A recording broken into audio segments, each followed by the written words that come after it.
എന്തേ വാപ്പ പാപ്പ ഐസിയുണ്ട്. ഒളിഞ്ഞു നോക്കുന്നതിന്? പാപ്പയ്ക്ക് എങ്ങനെ ഉണ്ടെന്ന് അറിയാൻ പാപ്പക്ക് അതുപോലെ ഉണ്ട്. ബോധം വന്നില്ല. ബോധം വന്നില്ല. ഇപ്പൊ അവിടെ പോയിരിക്ക്. പോ, ഡോക്ടറിനെ കാണാൻ പറ്റും. അവിടെ പോയിരിക്കും. അവിടെ 10 മിനിറ്റ്. ആ അവിടെ.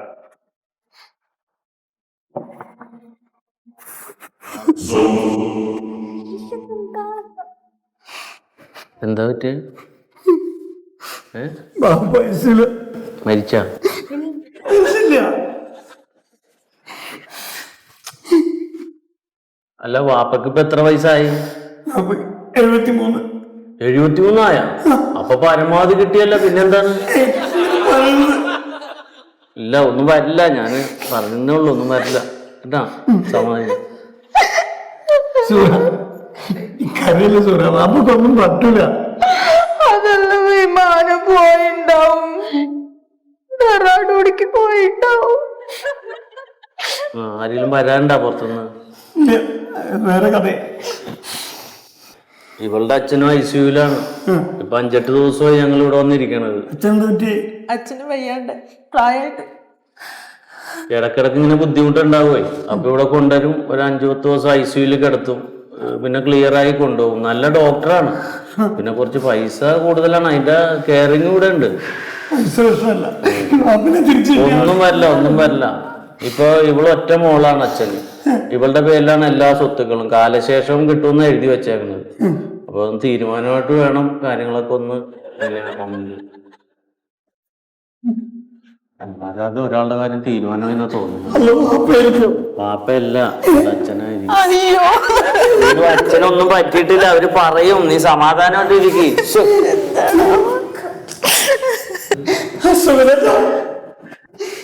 എന്താ പോയത്? എന്താ പറ്റി?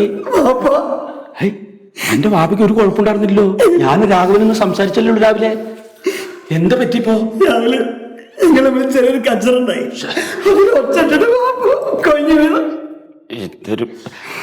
നീ ഇങ്ങനെ കരയല്ലേ? അത് പെട്ടെന്ന് വിഷമം തട്ടിയപ്പോ ബോധം കെട്ടതോ. വല്ലാണ്ട് എന്റെ വാപ്പയ്ക്കൊന്നും പറ്റില്ല. വാപ്പയ്ക്ക് എന്തെങ്കിലും സംഭവിച്ച വാപ്പന്റെ പെൻഷൻ ഇല്ലാണ്ട് ഞങ്ങൾ എങ്ങനെ ജീവിക്കാൻ? അതെ, ഐസിന്റെ മുമ്പിലായി പോയി. ഇല്ലെങ്കിൽ ഒറ്റ ചവിട്ട് തന്നെ ഞാൻ. അപ്പൊ വാപ്പ മയ്യത്താവണതിന്റെ എല്ലാ വിഷമല്ലേ? വാപ്പന്റെ പെൻഷൻ പോണേലാണ്. വാപ്പന് മയ്യത്താവാൻ ഞാൻ സമ്മതിക്കില്ല.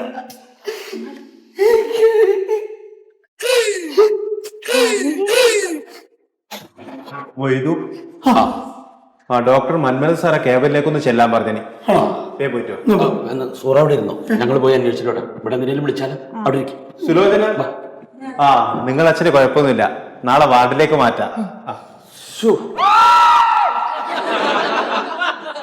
സന്തോഷമായില്ലേ? അഞ്ഞ് നീ തന്നെ ഇവിടെ നിന്ന് നോക്കിക്കോ.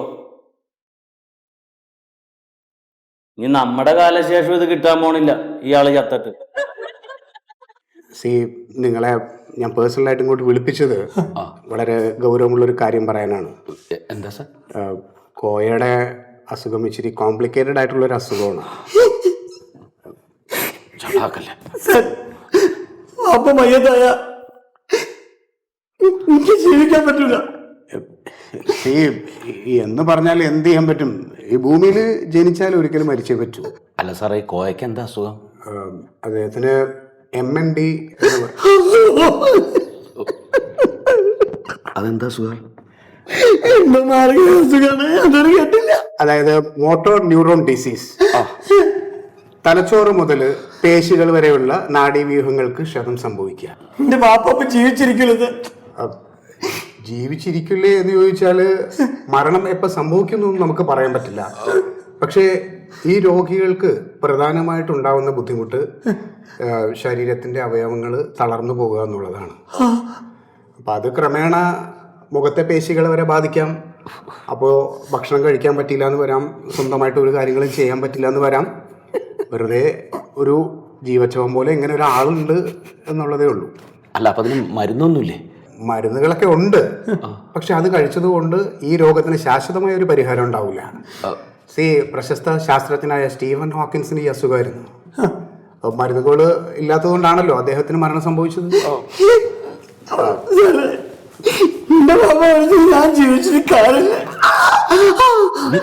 ഇപ്പൊ എന്ന് വെച്ചിട്ട് വാപ്പ മരിക്കുമ്പോൾ കൂടെ നിങ്ങൾക്ക് മരിക്കാൻ പറ്റുമോ? അത് പറ്റില്ലല്ലോ. ഇനിയിപ്പോ നമ്മൾ എന്താ ചെയ്യാ സാറേ?